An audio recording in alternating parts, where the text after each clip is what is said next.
Halo teman-teman, Assalamualaikum warahmatullahi wabarakatuh. Berjumpa kembali dengan saya, Bunda Zoya. Apa kabar teman-teman hari ini? Semoga teman-teman selalu dalam keadaan yang sehat dan segala usahanya dimudahkan, dilancarkan Allah Ta'ala. Amin.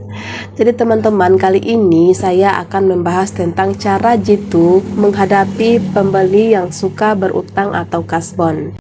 Nah teman-teman, sebenarnya kasbon atau utang ini bisa menjadi strategi yang bagus dalam usaha warung sembako atau toko kelontong. Namun bisa juga menjadi bumerang untuk usaha kita dan merugikan kita. Ini tergantung dari cara kita menangani para pembeli yang suka berutang ini. Perlu teman-teman ketahui bahwa warung sembako atau toko kelontong, baik yang bermodal kecil maupun besar, perkembangannya tergantung dari seberapa cepat modal kita berputar. Pernah saya diberitahu oleh salah satu pembeli saya, katanya jika saya memberikan utang atau meleluasakan pembeli saya untuk berutang atau kasbon, maka barang-barang saya cepat laku, usaha saya selalu ramai. Nah, logikanya pastinya kalau seperti itu, maka usaha kita akan cepat berkembang. Namun faktanya teman-teman tidak seperti itu, karena yang terjadi adalah banyak pelaku usaha warung sembako atau toko kelontong yang jalan di tempat bahkan gulung tikar. Ini dikarenakan modalnya tidak berputar atau tertumpuk di utang. Ketika kita memulai usaha ini, pastinya kita mempunyai mimpi yang sama teman-teman, yaitu mengembangkan usaha kita menjadi lebih besar dari awal kita memulai. Dan yang menjadi salah satu hambatan usaha kita tidak berkembang adalah meleluasakan utang atau kasbon. Nasib baik jika teman-teman bertemu dengan pembeli yang meskipun lupa mereka tetap akan datang melunasi utangnya. Namun bagaimana jika teman-teman bertemu dengan pembeli yang suka PHP? Ketika ditagih mereka selalu mengatakan besok, lusa, hingga berbulan-bulan baru dilunasi. Ada juga yang lebih parah dari ini, yaitu suka menghilang. Jadi ketika ada utangnya, si bulan ini tidak pernah muncul lagi di tempat usaha kita. Nah teman-teman, disinilah pentingnya kita harus selektif memilih siapa yang bisa berutang dan tidak. Saya sedikit bercerita, saya punya teman, dia juga mempunyai usaha berjualan online dan dia pernah memasang story di media sosialnya. Dia mengatakan bahwa sesusah-susahnya cari uang, lebih susah menagih utang.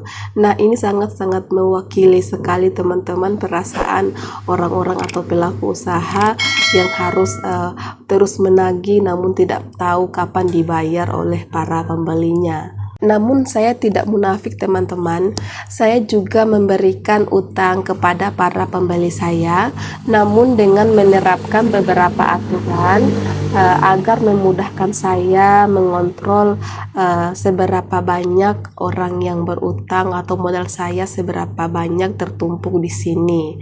Dan aturan-aturan ini sangat efektif saya terapkan di usaha saya. Semoga di usaha teman-teman juga seperti itu.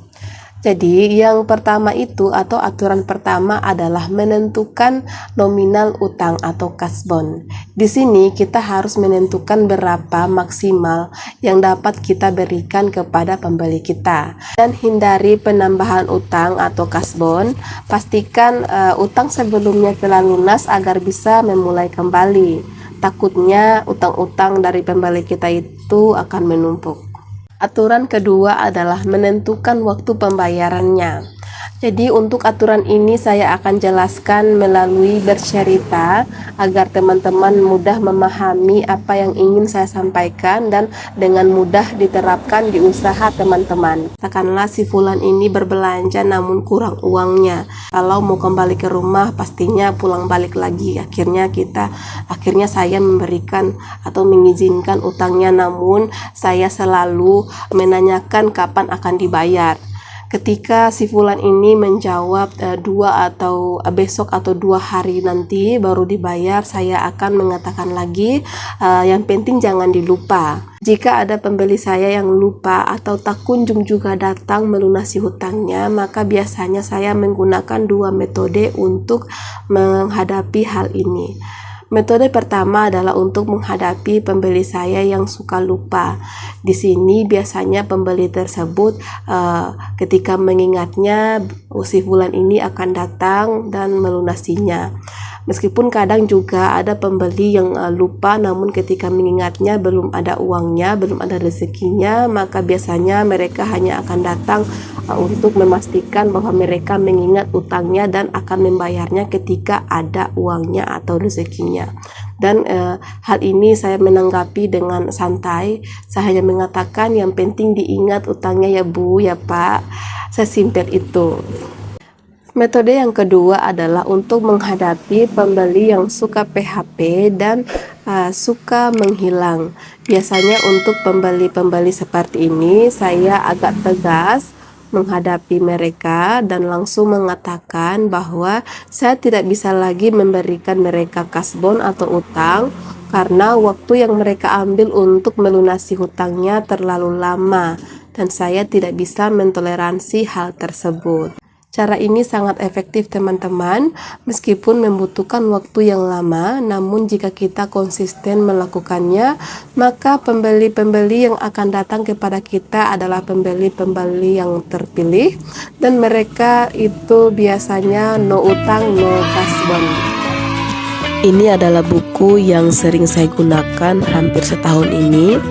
Jadi dalam setiap transaksi di warung kita itu perlu dicatat.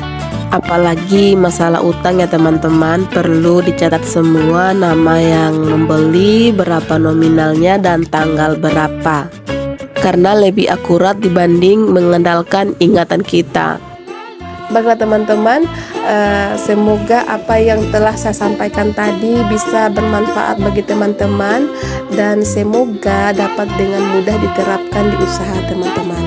Seperti biasa, jika ada masukan atau kritik, teman-teman silakan tinggalkan jejak di kolom komentar. Terima kasih sudah menonton. Assalamualaikum warahmatullahi wabarakatuh.